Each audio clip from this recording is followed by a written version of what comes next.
The floor with 4 lives swung open like a trapdoor last night. The market fell through it and then climbed right back out. Yesterday's label was strict. A bounce stays a 3 until it closes over 8.554. That close never came. The next push topped lower, and the whole shape rolled over. First, what nobody disputes. From 7.01, the climb printed 5 waves to 8.916. Wave 3 ran longest, wave 4 stayed clear of wave 1, every hard rule passed. A finished impulse on the record. The corrections opening act stopped at 8.192, almost exactly on the first mark of the whole climb. Tidy, shallow, and a little too polite. The bounce off it died at 8.512, 4 cents under the old flip level. The next attempt reached only 8.481, weaker on every try. Then the evening. At 1900 hours, a candle closed at 8.235 under the line that had held 18 straight closes the morning before. The trapdoor's fifth act, the hinge gave, the door swung open. The drop fell through both of the correction's last markers, the first mark and wave 1's top on wicks alone.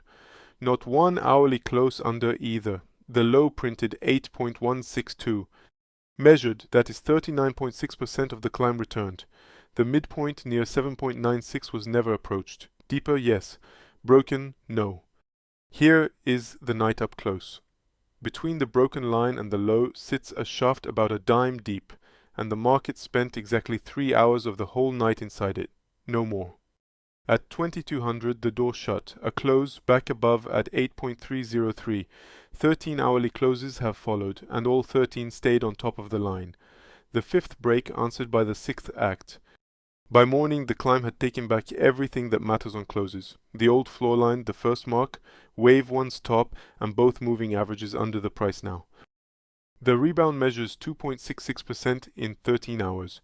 Its high, 8.399, sits about 5 cents short of the first question above.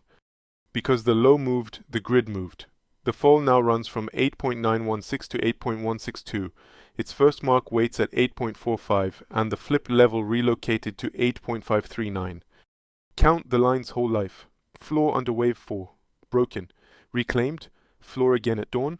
Broken again last evening. Reclaimed again by night. 6 acts on one price, 8.267. Lines like this do not retire. They change sides. And note the difference in kind. Wicks pierced the markers, closes did not. Probes are questions, closes are verdicts. The verdict count under those markers is 0. The weekly frame has not moved. The first wave of the larger third ran from 476 to 3094, and its floor has now survived 3 tests. While 7 flat holds, the weekly third keeps an equality target at 3318. Everything on the hourly chart, the whole month of it, is still the second wave of the advance, working itself out. Scenario 1. Repair. The climb takes 8.45, then closes over 8.539. That flips the label upward and opens 8.628, the wall at 8.757, then the high. Scenario 2. Relapse. Closes back under the trapdoor, put the new floor at 8.162 in play, and beneath it the midpoint of the climb at 7.963. And the line from the title. Rule 1 retires the advance only under 7.01. The new low kept $1.15 of air above it. Bent is not broken. The tape this midday. Price above both averages, the 20-hour and the 50-hour, with momentum in the mid-50s. That is fuel without proof. The climb stands on its recovered floor, still underneath its first question.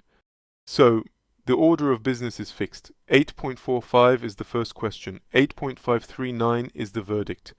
The trapdoor guards the downside, 6x old and counting.